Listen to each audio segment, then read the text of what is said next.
Production in action. And we recently announced that over 5 million players have purchased the game on Steam.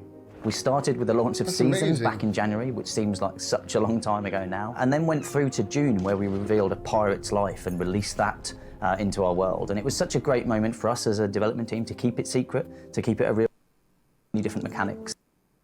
The players' hearts. Mystery. Dynamic. I can't play. I'm done with this game forever. About changing. This game could have been way bigger if they made it focus on more hardcore You know, there's nothing elements. that tugs on. Where am I going with this? Or buy better. Welcome to How to Cook That. I'm Anne Reardon and it's time for another episode of Debunking. And yes, in this episode we will open up the concrete watermelon and see what's inside. We're also going to see if you can cook salmon in a dishwasher and can you pop corn on the cob in the microwave. But before I do those, I want to compile all the hacks you sent me from YouTube and TikTok on getting salmon and what's inside. Yes, in this episode we will open on the way that works best. First up, we've got spaghetti sauce, of course, and once I've put it on all the shirts, I'm then going to get a spoon. Why not a circle of beetroot? Moving on to the drinks, we of course have to spill some coffee. That seems to be a very common stain, followed by some red wine and my favourite, hot chocolate. This brand new shirt is having a really bad day. And then we'll add some thick shake over on the side. For the adventurers out there, here's some mud. I find that really hard to get out. And some grass stains, of course. Anybody who has little boys knows that you need to be able to get them out. Now for some grease from the car. That's going to be tough to get out. And some blood. For the school kids, I'm going to paint some paint on the shirt because somehow it seems to manage to get on there. And some permanent marker. Let's make a nice little love heart there and see if we can get that off. A scribble of pen ink and some pencil shavings. Let all of those dry and we now have a nice artistically stained t-shirt. The question is, will any of the hacks get these off or not? Let's start with the one from BuzzFeed Nifty. This first one says if you spill coffee on your shirt, you should put vinegar on it, then cover it in baking soda, get more vinegar on a toothbrush and give it a really good scrub. And then I assume we wash it as normal. So let's add some vinegar to the stain. Now, vinegar is a weak acid. And then we'll add some baking soda, which is a weak base. And see how that's bubbling? That's the reaction between the vinegar and the baking soda. When you mix together vinegar and baking soda, you get the bubbles of carbon dioxide gas, which is just a harmless gas that we breathe out. And the byproduct, the liquid that's left behind, is just water and a salt. So we've got carbon dioxide gas and a salty water, which I'm not sure how that's going to help getting the stains out. But you never know. Let's see. We now have to give it a scrub with more vinegar on a toothbrush, which makes more impressive looking bubbles, more carbon dioxide gas. Now, if you happen to spill red wine on your shirt, 5 Minute Crafts has the solution for you. They say that we should put it over a bowl, sprinkle it with salt, and then pour boiling water over the top, and then wash as usual. Now, theirs looked brand new. Just from pouring the boiling water over it, seemed to get it out straight away. My stain's been in there for a bit longer than it looks like theirs had, so we'll see if that's effective. Add the salt, then pour on the boiling water. That has definitely got some of it out from around the edges. Here's the before and after, but there is still that stain in the middle. We'll have to wait and see if that comes out in the wash or not. For mustard stains, Cleaning Solutions channel tells us to get some baking soda and vinegar, sounds familiar, and dish soap and mix those together, put it on top and scrub it with a toothbrush. This is the internet solution to stains. I can do that. Scrub it up, dub.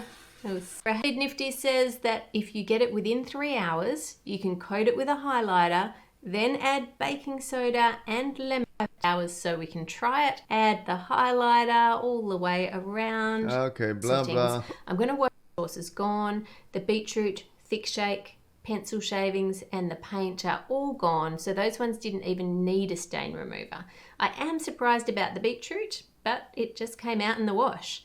The most stubborn stains were the coffee, red wine, hot chocolate, of course the car grease, grass stain, mud, and the ink. And the pencil shavings, the bacon grease, that one is really hard to see on camera, but it does seem pretty good across all the shirts. The paint, that was water-based, so the control got it out without a problem, but interestingly, you can see on the Sard soap one, it's still there faintly. Spaghetti sauce is gone for all of them except water up the toothbrush because the toothbrush remover for me. I spilled mustard. I would try in some videos on YouTube sealing food in jars, then using the heat of dishwasher to cook it. Cook food in dishwasher. That'd be good, right? And Jared says, this seems ridiculous. So let's have a look. In this video, Blossom's putting salmon into a broth and then into the dishwasher. Oh man. Then serving it up instead of using a sous vide machine. That's... Wow. There's a lot to unpack. A sous vide machine. Wow. There's a lot to unpack there, but let me test it out so that we can...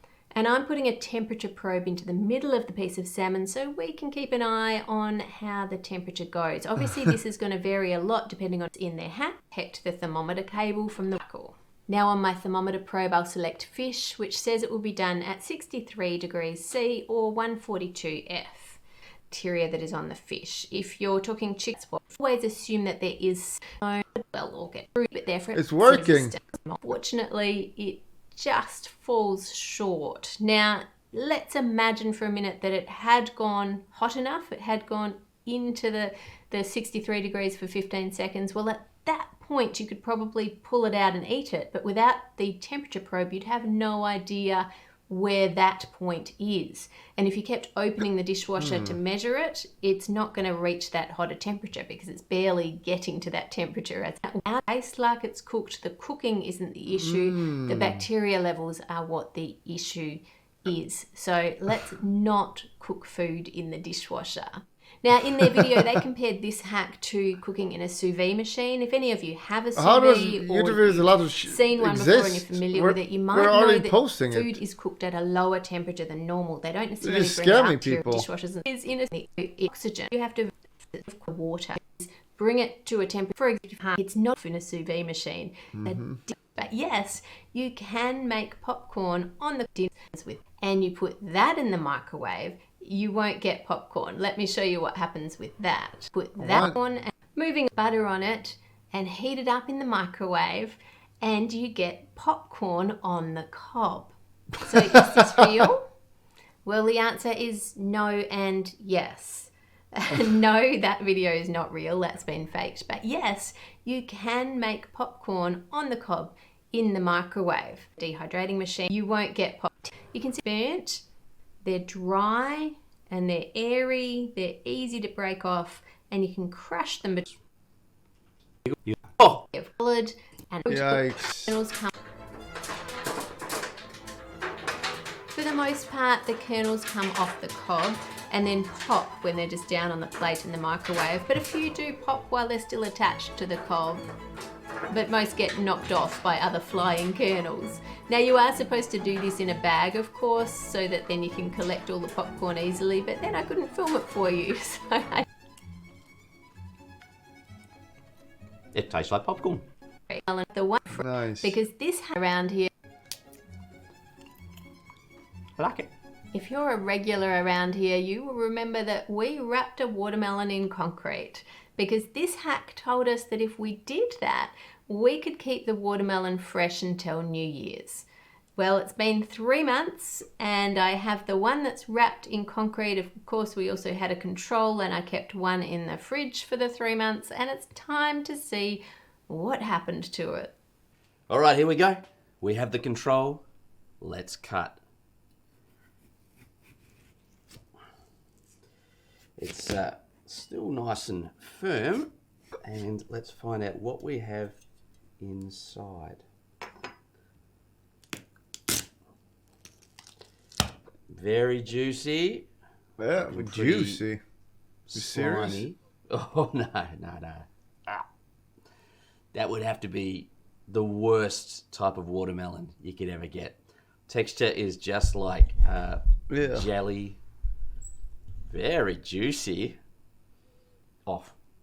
Gross, rank, yuck. Okay. Watermelon number 2. This one has been stored in the fridge for months. Oh. It's spongy. You can see it's a little bit wrinkly on the outside, so I don't have high hopes. Ooh, it slides on in. Wow, that was so easy. That's what your mom said last night. There ain't much left in this one. Ooh. Oh, Nice. actually looks quite pretty. Pretty rancid. Ugh. Phew. Oh, it's quite firm. Eat it.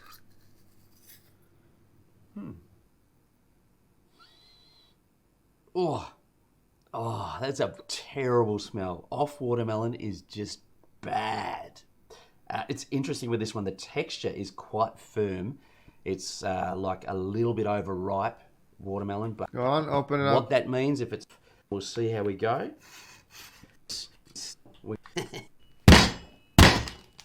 It's a bit whiff. Made a breach. We have a breach. Not much of one. Why? I'll try this again.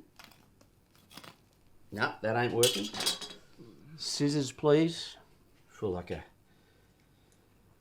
surgeon here. Wow. This is a very convenient hack, Anne. I'm surprised that not everyone does this. Interesting. Have a... Ugh. Not on my Christmas shirt. Nope. Nope. I think we have officially...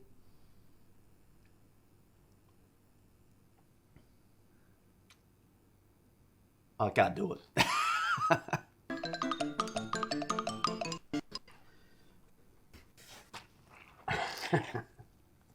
What we have here is completely inedible, smells disgusting, it's way gone.